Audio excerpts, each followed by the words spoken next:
10 productions, 13 nights. কিন্তু কিছু বলছি না। তা বলবে কেন? আমার কথা তো তোমার শুনতে ভালো লাগে। সব মহিলাদেরকেই তোমার কাছে ভদ্র মহিলা বলে মনে হয়, তাই না? তুমি কি একটু থামবে? সেই কখন থেকে বকেই যাচ্ছ। থাকো, ওইখানটাতেই দাঁড়িয়ে থাকো। আরে চায়ের সাথে সাথে ওই চিচি খাও। ইয়া মাবুদ, এইরকম বিরক্তিকর নয়।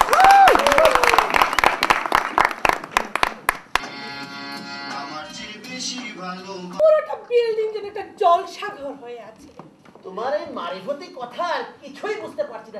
আরে আমাদের ঘরে আগে।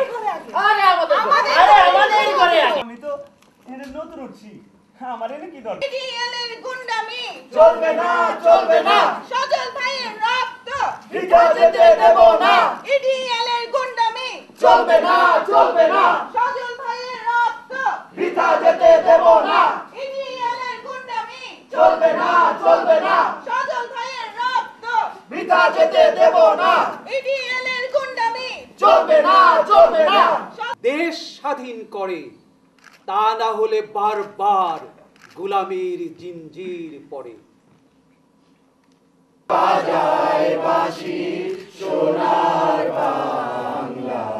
উনি দু একটা কথা বলবেন আমাদের এই নাটক সম্পর্কে।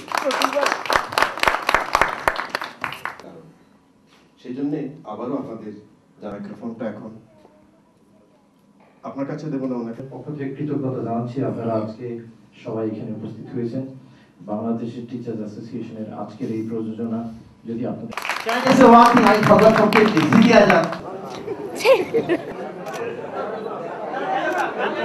আমার এই পাশের বাড়ির ভালোবাসা নাটকে বেশ কয়েকটা ইস্যু এসছে। তার মধ্যে সবচেয়ে ইম্পর্টেন্ট, সবচেয়ে গুরুত্বপূর্ণ ইস্যুটা হলো গিয়ে ইডিএল এবং বিএনপির বিরুদ্ধে বাঙালি যে কমিউনিটি আছে তারা একসঙ্গে জেগে ওঠা। এটা কোনো নতুন কিছু না, বেশ কিছু বছর, কয়েকটা বছর ধরে আমরা এটা ভুগে আসছি। আমাদের বিভিন্ন ধরনের প্রোগ্রাম এইগুলোর মধ্যে হচ্ছে, কিন্তু নাটকের মধ্যে কেউই আমি দেখছি না আনার জন্য। আমি মনে করি আর কি যে আমার এই নাটকে এই বিষয়টিকে টেনে আনায় যারা দর্শক ছিলেন তারা এটাকে অ্যাপ্রিসিয়েট করেছেন।